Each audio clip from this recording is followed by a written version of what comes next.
Hoje falaremos sobre espanhóis no Campeonato Brasileiro. Principalmente falar do desempenho de dois que jogaram essa competição esse ano, na verdade três, né? Mas mesmo assim eu vou citar os dois, que é o caso do Diego Costa, que estava no Grêmio, né? Apesar de ser brasileiro, ele jogou pela seleção da Espanha.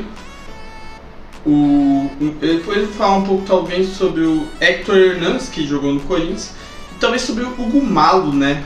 Do Inter, que jogaram essa competição em 2025, o Campeonato Brasileiro que já terminou, mas eu acho interessante falar um pouco sobre esses gringos aí.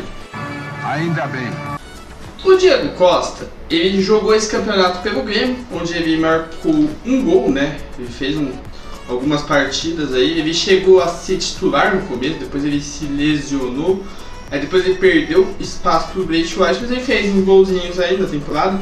Ele teve muito mais destaque no Campeonato Gaúcho, onde ele chegou a fazer 6 gols. Mas, cara, se você pegar a carreira do Diego Costa, no Brasil ela não foi tão boa assim.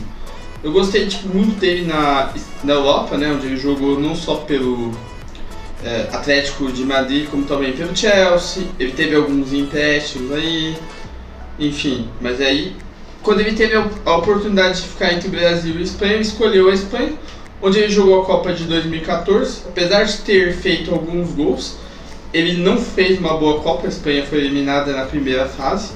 E na de 2018 ele até teve um desempenho melhor que na de 2014.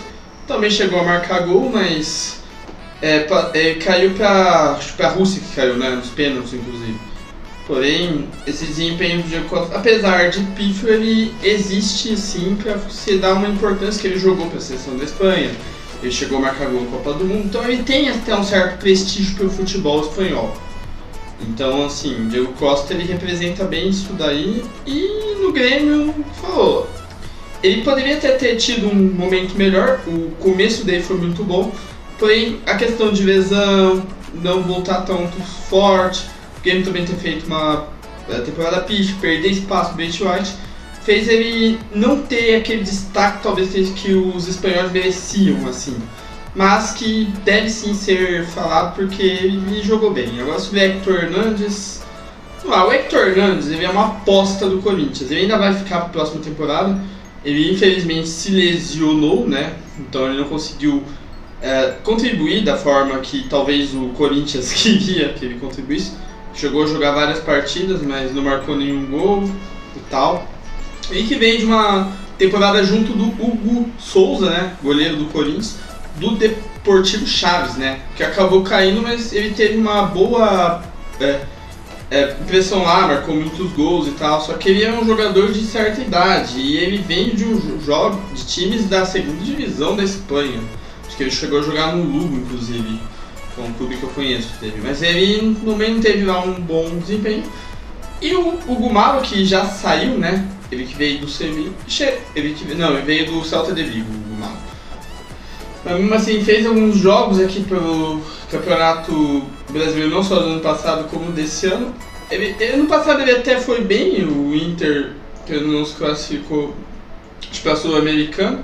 Esse ele só teve um comecinho lá, mas também foi de passagem discreta e não deu muito certo. E esse aí se juntou a Fran Mérida no Atlético Paranaense e que não deu certo, né? Tem espanhóis que não deram certo. Apesar de que na base, como eu citei, por exemplo, você tem aquele Wesley Dual, né? Que também está tentando, apesar de não ter tendo tantas oportunidades. Você tem também o Esquivel, Adrian Esquivel, que é um moleque de 15 anos, apesar de ele nascer na Suíça, ele é espanhol. E ele começou antes no Iberachina, agora estava jogando no acho que goleiro de reserva do Sub-17 do São Paulo. Talvez deva jogar uma copinha aí. Enfim, esses são os talentos da Espanha aqui no futebol brasileiro. Espero que tenham gostado do vídeo. E dê like, se inscreva no canal, ative o sininho e falou, canal Coruja.